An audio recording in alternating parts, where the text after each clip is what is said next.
He's looking at how bad Christians are acting.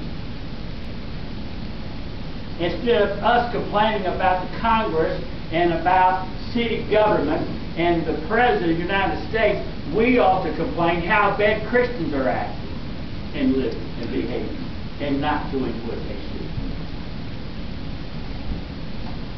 There's the problem. That's the problem. We're sitting on the side doing nothing as Christians. We are not living godly, we're not living holy, we're not living righteously, we're not serving the Lord through the church. We are doing nothing but complaining of how bad the government is treating us. Well, by the time you got finished preaching, Lord, no, I understand that, but I'm just saying is, Richard says you serve the Lord Wednesday night with all your heart, all your soul, and all your mind, and bless God. That's what God is looking for us to do. With your time, your energy, your pocketbook, everything you do and what you respond is to the Lord. Instead, we are wanting government to make our government God. God is in control.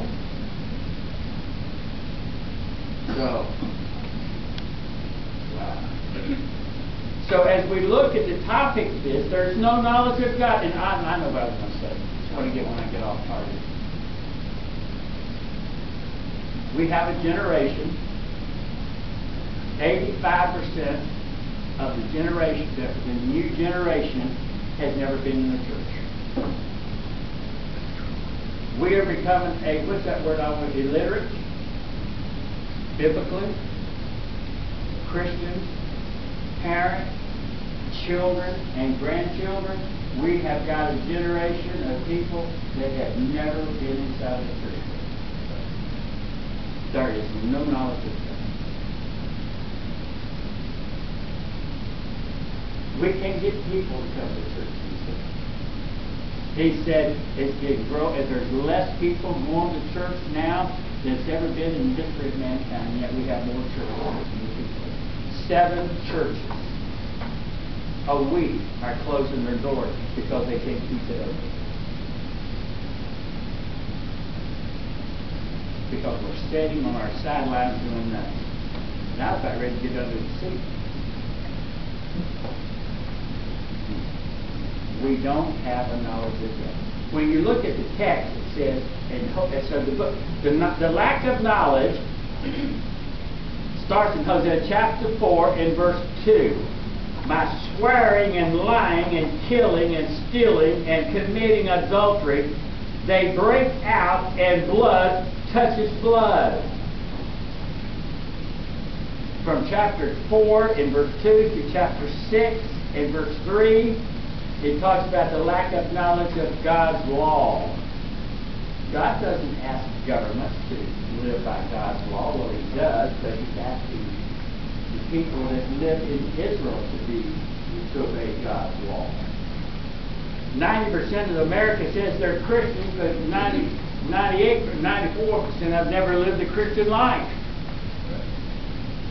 They have no knowledge of God. Chapter 6 in verse 4, look at chapter 6 in verse 4, O Ephraim, what shall I do unto thee?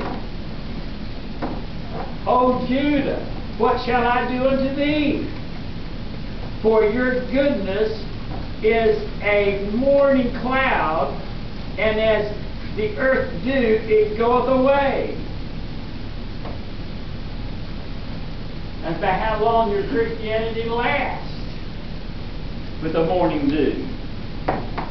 And you go through chapter 11 and verse 12, you see there's no loving kindness.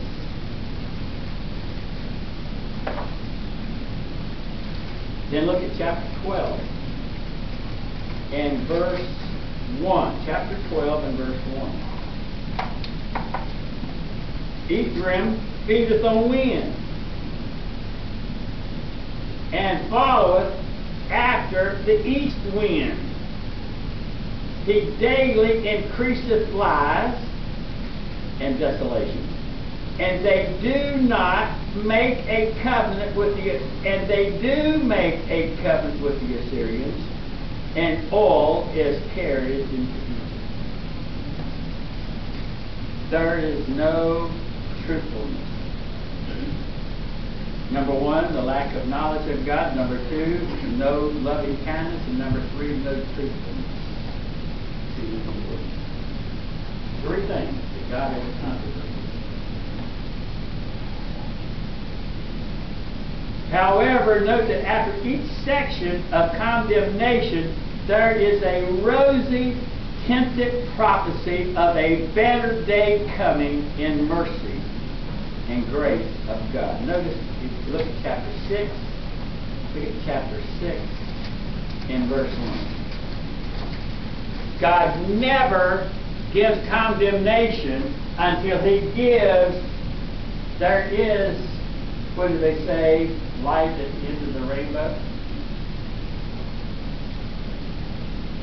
Can I tell you, God is still in control? God is still God, and there's nobody bigger than God. Can I tell you that God only brings about destruction and adversity and trials on Christians because He wants them to turn around in their Christian life?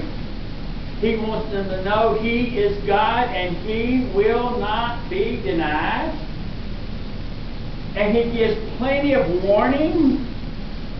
Sometimes His warning is 40 years.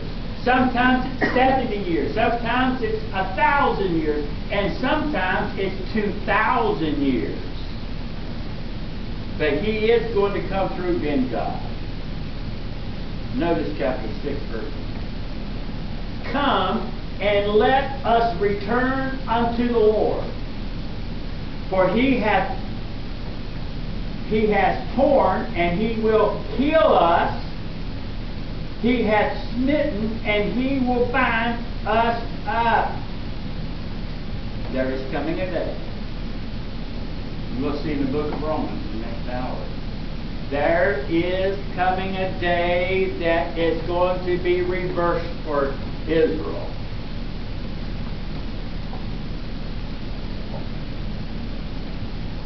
Chapter 3, and it goes down to verse. You can go all the way down to verse 3 in that chapter. Chapter 11. I believe we will look at chapter 11 and verse 1. When Israel was a child, then I loved him and called my son out of Egypt. And as they called them, so they went from them. They sacrificed unto Balaam and burnt incenses and graven images. And I taught Ephraim also to go take them by their arms. But they knew not that I had healed them. So he goes forth and so forth. No wonder some have called the book of Hosea the heart and the holiness of God,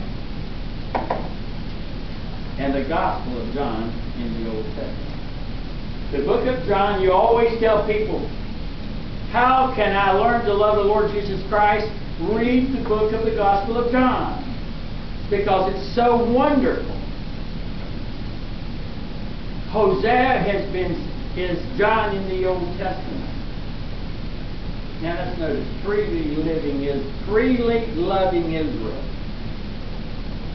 In no prophet is the love of God more clearly understood in this chapter. How are we going to warm it up? There's no prophet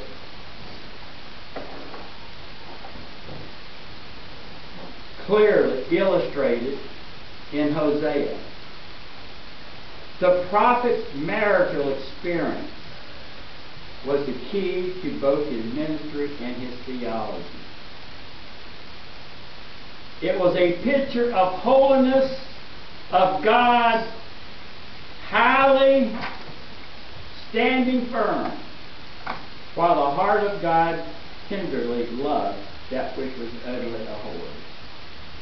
Can I share with you this? God came down hard as He could on Israel.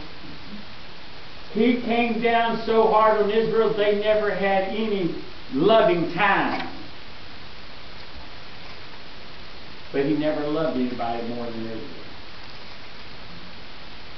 His love for Israel was so deep, and their hatred for God was so strong, that His love never subsided from loving Israel. He never gave up on Israel. He has yet to give up on Israel, and we'll see about that in the next hour.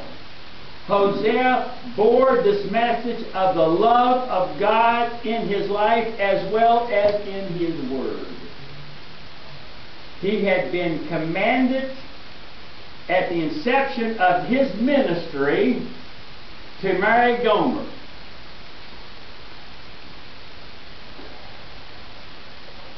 For so the expression, go and take to yourself a woman. Chapter 1 and verse 2. Go and take yourself a woman.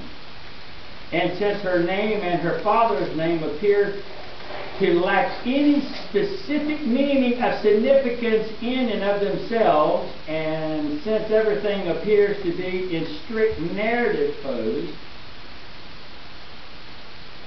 we reject it's an allegory, but it actually took place.